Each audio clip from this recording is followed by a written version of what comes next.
বঙ্গভবনে আনুষ্ঠানিকভাবে প্রথম কর্মদিবস শুরু করেছেন নবনির্বাচিত 23তম রাষ্ট্রপতি মির্জা ফখরুল ইসলাম আলমগীর। জানিয়েছেন আগামীকালের মধ্যে সরকারের নির্বাহী আদেশে নিষিদ্ধ করা হচ্ছে যুদ্ধাপরাধী দল জামায়াত শিবিরকে। এদিকে আজ জামাত দলকে নিষিদ্ধ করেছেন রাষ্ট্রপতি মির্জা ফখরুল ইসলাম আলমগীর। তার প্রথম কার্যদিবসেই ভয়াবহ অ্যাকশন নেন। এই নিয়ে আজকে বিএনপি এবং জামাতের সংঘর্ষ হয়েছে। রাজনীতি থেকে বিতাড়িত হলো বাংলাদেশ জামাতে ইসলামী, তবে জামাত এবারই প্রথম নিষিদ্ধ হয়নি। এর আগেও 4 বার নিষিদ্ধ হয়েছে উপমহাদেশের এই রাজনৈতিক দলটি। সাম্প্রতিককালে হত্যাযজ্ঞ, ধ্বংসাত্মক কার্যকলাপ, সন্ত্রাসী কর্মকাণ্ডের সরাসরি সম্পৃক্ততা এবং উস্কানির অভিযোগ আনা হয় দলটির বিরুদ্ধে। একদিকে দীর্ঘ ৩৫ বছর পর সংসদে সরাসরি ভোটে নির্বাচিত হয়ে দেশের নতুন রাষ্ট্রপতি হিসেবে শপথ নিলেন বিএনপির বর্ষিয়ান নেতা মির্জা ফখরুল ইসলাম আলমগীর। আর অন্যদিকে শপথ নেয়ার কয়েক ঘন্টার মধ্যেই তিনি পুরো মন্ত্রিসভায় এক বিশাল রদ বদলের সূচনা করলেন। আজ বঙ্গভবনে উঠছেন নতুন রাষ্ট্রপতি মির্জা ফখরুল ইসলাম আলমগীর এবং তিনি পৌঁছেছেন এই মুহূর্তে। আমাদের সহকর্মী মামুন হোসেন সেখানে রয়েছেন, তার কাছ থেকে আমরা সেখানকার খবর জেনে নেব। দর্শক দেখতে পাচ্ছেন নতুন এই রাষ্ট্রপতি আজকে তার বাসভবনে যান এবং এইখানেই তিনি জামাত দলকে নিষিদ্ধ ঘোষণা করেন এবং একটা ধ্বংসলীলা মারামারি তৈরি হয়। নতুন রাষ্ট্রপতি মির্জা ফখরুল ইসলাম আলমগীর আজকে প্রথম কার্যদিবস পালন করেন। প্রথম কার্যদিবসেই ভয়াবহ একটি পদক্ষেপ নেন জামাত দলের বিরুদ্ধে। জামাত দলকে সরাসরি নিষেধাজ্ঞার ঘোষণা দেন।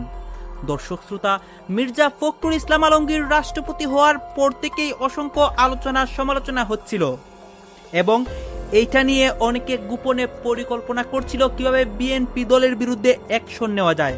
আজকে জামাত এবং বিএনপির একটা মুখোমুখি ঘটনা ঘটে এবং বাংলাদেশের রাজনীতির পরিস্থিতির মধ্যে ভয়াবহ একটি ঘটনা ঘটে। আপনারা দেখতে পারবেন এই মুহূর্তে মির্জা ফখরুল ইসলাম আলমগীর যেই সিদ্ধান্ত নেন এবং এই সিদ্ধান্ত নেওয়ার পর যেই ঘটনাগুলো ঘটতেছে, বিশেষ করে জামাতে আমিরের খারাপ অবস্থা হয়, আজকে আরো অনেক নেতাকর্মীও আহত হয়। সবকিছু দেখতে পারবেন এই একটি ভিডিওতে। অবশেষে সব জল্পনা কল্পনার অবসান, ক্ষমতার মসনদে ঘটে গেল এক বিশাল ভূমিকম্প।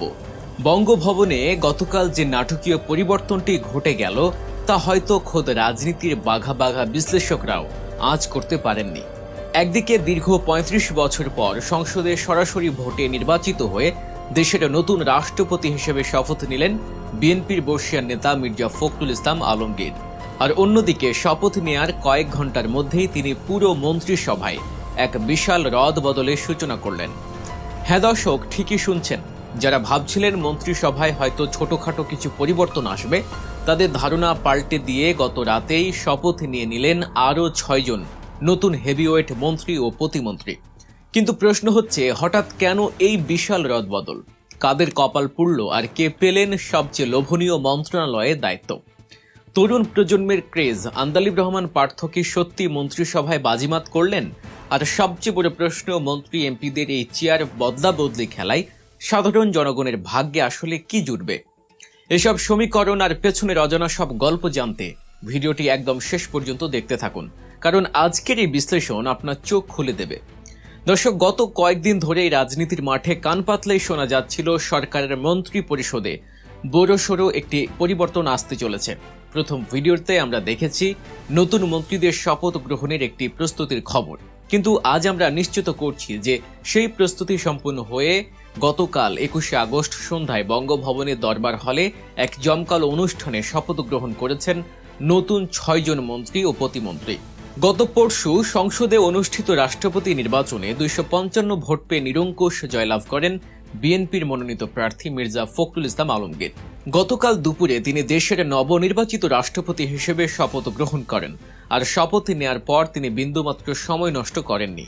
সন্ধ্যা নামতেই তার হাত ধরে শপথ নিলেন তারেক রহমানের নেতৃত্বাধীন সরকারের নতুন 6 কাণ্ডারি। এই 6 জনের মধ্যে 4 জন শপথ নিয়েছেন পূর্ণমন্ত্রী হিসেবে এবং 2 জন শপথ নিয়েছেন প্রতিমন্ত্রী হিসেবে। চলুন এবার জেনে নেওয়া যাক কারা পেলেন এই মহামূল্যবান দায়িত্ব। পূর্ণমন্ত্রী হিসেবে যারা শপথ নিয়েছেন তাদের মধ্যে সবচেয়ে বড় চমক হিসেবে যুক্ত হয়েছেন বাংলাদেশ জাতীয় পার্টি বা বিজেপি চেয়ারম্যান এবং তরুণ প্রজন্মের মধ্যে আলোচিত নেতা আন্দালিব রহমান পার্থ। জোট রাজনীতির অন্যতম এই প্রাণ ভোমরাকে মন্ত্রিসভায় অন্তর্ভুক্ত করার দাবি ছিল অনেক আগে থেকেই। আজ সেটি বাস্তবে রূপ নিল। এরপর রয়েছেন বিএনপির স্থায়ী কমিটির অত্যন্ত গুরুত্বপূর্ণ সদস্য ডক্টর আব্দুল মঈন খান। এছাড়াও পার্বত্য অঞ্চল থেকে প্রতিনিধিত্ব নিশ্চিত করতে পূর্ণ মন্ত্রী হিসেবে শপথ নিয়েছেন বান্দরবানের সংসদ সদস্য সাচিং প্রু জেরি। আর সবচেয়ে বড় প্রমোশন পেয়েছেন এম রাশিদুজ্জামান মিল্লাত। তিনি এতদিন বেসামরিক বিমান পরিবহন ও পর্যটন মন্ত্রণালয়ের প্রতিমন্ত্রীর দায়িত্বে ছিলেন। তার কাজে সন্তুষ্ট হয়ে সরকার তাকে আজ পূর্ণমন্ত্রীর মর্যাদায় উন্নীত করে শপথ পড়িয়েছে। অন্যদিকে প্রতিমন্ত্রী হিসেবে শপথ নিয়েছেন দুজন গুরুত্বপূর্ণ ব্যক্তি। তারা হলেন প্রধানমন্ত্রীর পররাষ্ট্র বিষয়ক উপদেষ্টা হুমায়ুন কবির এবং গাইবান্ধা 4 আসনের সংসদ সদস্য মোহাম্মদ শামীম কায়সার লিঙ্কন। দর্শক, এই নতুন 6 জনকে যুক্ত করার পর তারেক রহমানের মন্ত্রিসভার আকার কিন্তু বেশ বড় হলো। আপনারা জানেন, গত ফেব্রুয়ারিতে যখন সরকার গঠিত হয় তখন প্রধানমন্ত্রী তারেক রহমান ছাড়া এই মন্ত্রিসভায় 24 জন পূর্ণমন্ত্রী এবং 23 জন প্রতিমন্ত্রী ছিলেন। শুধু তাই নয়, প্রধানমন্ত্রীর উপদেষ্টা মণ্ডলীতেও মন্ত্রী পদমর্যাদায় 5 জন এবং প্রতিমন্ত্রী মর্যাদায় আরও 5 জন দায়িত্ব পালন করে আসছিলেন। এখন এই বিশাল বহরে নতুন করে যুক্ত হলেন আরও 6 জন। কিন্তু এখানেই লুকিয়ে আছে রাজনীতির আসল রহস্য। নতুন মন্ত্রীরা তো শপথ নিলেন, কিন্তু তারা কোন মন্ত্রণালয়ে দায়িত্ব পাচ্ছেন? রাজনৈতিক বিশ্লেষক এবং দলীয় নির্ভরযোগ্য সূত্রগুলো থেকে যে আভাস পাওয়া যাচ্ছে তা কিন্তু অনেক মন্ত্রীর রাতের ঘুম হারাম করে দেওয়ার জন্য যথেষ্ট। আপনারা জানেন, গত 6 মাস ধরে বেশ কয়েকজন মন্ত্রী একসাথে 2টি বা 3টি মন্ত্রণালয়ের অতিরিক্ত দায়িত্ব সামলাচ্ছিলেন। এখন এই নতুন 6 জন আসায় সেই ভারী কাঁধগুলো থেকে বোঝা কমানো হবে, এটা অনেকটাই নিশ্চিত। কিন্তু গুঞ্জন রয়েছে শুধু দায়িত্ব বন্টন নয়, বরং বেশ কয়েকটি মেগা মন্ত্রণালয় আসতে পারে বিশাল রদবদল। বিশেষ করে স্থানীয় সরকার, পল্লী উন্নয়ন ও সমবায় মন্ত্রণালয় বা এলজিআরডির মতো সবচেয়ে ক্ষমতাধর মন্ত্রণালয়ের দায়িত্ব পেতে যাচ্ছেন বিএনপির জ্যেষ্ঠ নেতা ডক্টর আব্দুল মঈন খান।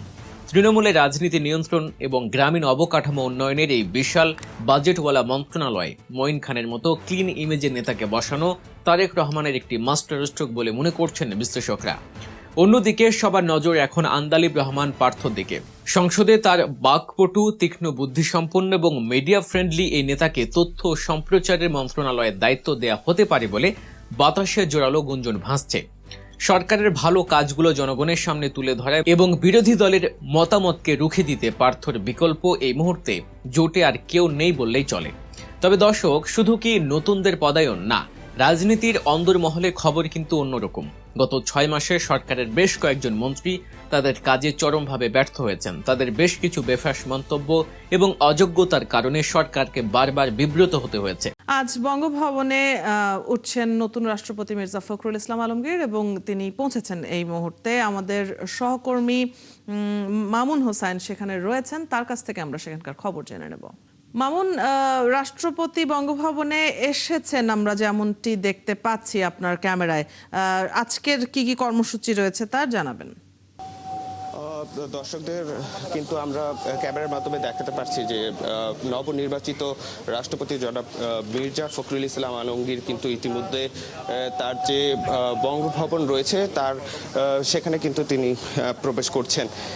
সেখানে তিনি বঙ্গভবনের যে প্রধান ফটক রয়েছে, অর্থাৎ প্রধান গেট রয়েছে, সেখান দিয়ে কিন্তু তিনি প্রবেশ করছেন। এরপরেই কিন্তু তাকে ভিতরে তাকে যে গার্ড অফ অনার দেওয়ার কথা রয়েছে সেটি কিন্তু রাষ্ট্রপতিকে পুলিশের একটি সুসজ্জিত গার্ড দল তাকে সেই মঞ্চের দিকে নিয়ে যাবে। তারপরেই কিন্তু তাকে সেখানে গার্ড অফ অনার দেওয়া হবে।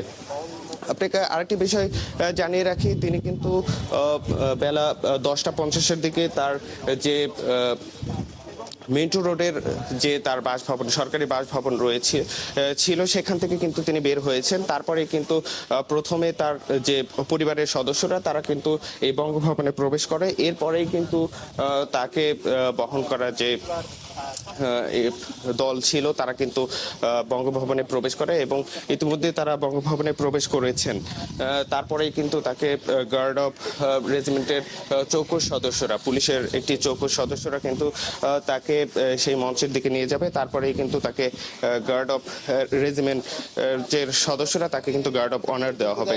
আপনাকে আরেকটা বিষয় জানিয়ে রাখি, এটি কিন্তু প্রথম বঙ্গভবনে শপথ নেওয়ার পরে তিনি কিন্তু এখানে স্থায়ীভাবে কিভাবে যে থাকবেন সেটির কিন্তু প্রথম আনুষ্ঠানিকতা কিন্তু আজকে শুরু হচ্ছে।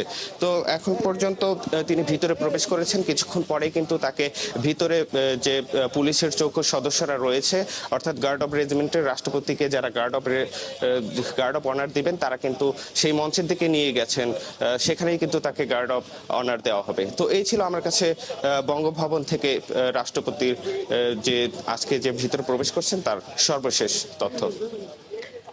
মামুন, গার্ড অব অনার দেয়া এবং আজকের যে তিনি ওই কার্যালয়ে অফিস শুরু করবেন, এই প্রসেসটি কখন নাগাদ শুরু হতে পারে বলে আপনার কি কোনো ধারণা আছে? বিজ্ঞপ্তি গতকালকে কিন্তু রাষ্ট্রপতি ভবনের থেকে কিন্তু একটি বিজ্ঞপ্তি দেওয়া হয়েছিল, সেখানে বলা হয়েছিল কিন্তু যে প্রথমে তিনি বঙ্গভবনে প্রবেশ করবে, তারপরে তাকে গার্ড অফ অনার দেওয়া হবে, তারপরে কিন্তু তিনি তার কার্যালয়ে প্রবেশ করবে এবং তারপরেই কিন্তু সেখানে তিনি যে রাষ্ট্রপতির যে কার্যক্রম সেটি কিন্তু তারা শুরু করবে। তো এখানে এখন কিন্তু আমাদেরকে ভিতরে অনুমতি না থাকে আমরা ভিতর প্রবেশ করতে পারছি না, তাই তাকে যে ভিতরে যে গার্ড অফ অনার দেওয়া হবে সেই জায়গাটাতে নিরাপত্তার কারণে আমাদের মিডিয়া কর্মী যারা রয়েছে তারা কিন্তু সেখানে প্রবেশ করতে পারছি না। তবে বঙ্গভবনের যে প্রধান গেট রয়েছে সেখানে কিন্তু এসবির সদস্যরা, সেনাবাহিনীর সদস্যরা এবং পুলিশ সহ আইন শৃঙ্খলা বাহিনীর সদস্যদের কিন্তু আমরা সেখানে দেখতে পাচ্ছি।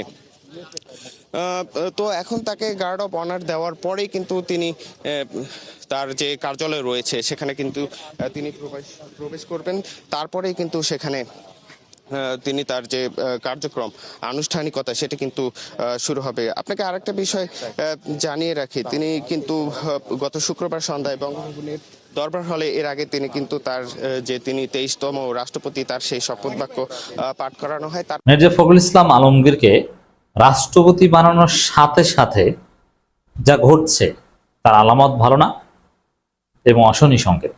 এই পদের ভার মির্জা ফখরুল বইতে পারছেন। মির্জা ফখরুলের যে অতি সুশীলতা এবং তার যে ভারত সম্পর্কে দৃষ্টিভঙ্গি, আওয়ামী লীগ সম্পর্কে তার যে দৃষ্টিভঙ্গি, তাতে মির্জা ফখরুলের হাত ধরে 111 ঘটলে আমি মোটেও অবাক হব না। দর্শক, রাষ্ট্রপতি হওয়ার সাথে সাথে মির্জা ফখরুলের যে পারফরমেন্স এটা আমাদেরকে হতাশ করেছে। তার আগে বলে নিই, দেখেন আমরা ফেসবুক ইউটিউবে লেখার সময় মির্জা ফখরুল শব্দটা লিখি বা অনেক ক্ষেত্রে শুধু ফখরুল লিখি না। আমি এটা ক্লারিফাই করি, যেমন ভিডিওর থাম্বনেইলে চাইলেও তো মির্জা ফখরুল ইসলাম আলমগীর এত বড় লেখা যায় না, জায়গা থাকে না, এজন্য সংক্ষেপে, এবং ফেসবুক টাইটেল, ইউটিউব টাইটেলে আপনি জানেন যে 100 ক্যারেক্টার, এই জন্য মির্জা ফখরুল ইসলাম আলমগীর লিখতে গেলেই তো পূর্ণ হয়ে যায়, বাকি শিরোনাম আমরা কিভাবে লিখবো, যার ফলে সংক্ষেপে লিখতে হয়। কিন্তু বাস্তবে মির্জা ফখরুল ইসলাম আলমগীরের যতই সমালোচনা আমরা করি, তিনি মহামান্য রাষ্ট্রপতি, অতএব তার নামটা আমরা সম্মানের সাথে উচ্চারণ করতে চাই, তার প্রতি সর্বোচ্চ শ্রদ্ধা সম্মান আছে।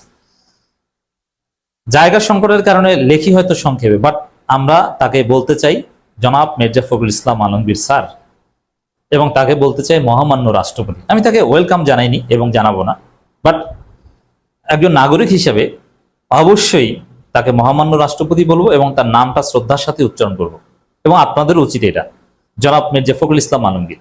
মন্ত্রী থাকা অবস্থায়, বিএনপি মহাসচিব থাকা অবস্থায় তার নাম আপনি সংক্ষেপে বলতে পারেন, কিন্তু রাষ্ট্রপতি থাকা অবস্থায় যেহেতু তিনি মহামান্য, তিনি এই সম্মানটা ডিজার্ভ করেন। আর একটা বিষয় বলে নিই যে মির্জা ফখরুল, তারেক রহমান, তাদের হাজারো সমালোচনা আমরা করব, বাট আওয়ামী লীগের আমলে আওয়ামী লীগের সমালোচনা আমরা যেভাবে করতাম সেভাবে না, কারণ বিএনপি কিছুতেই আওয়ামী লীগ না।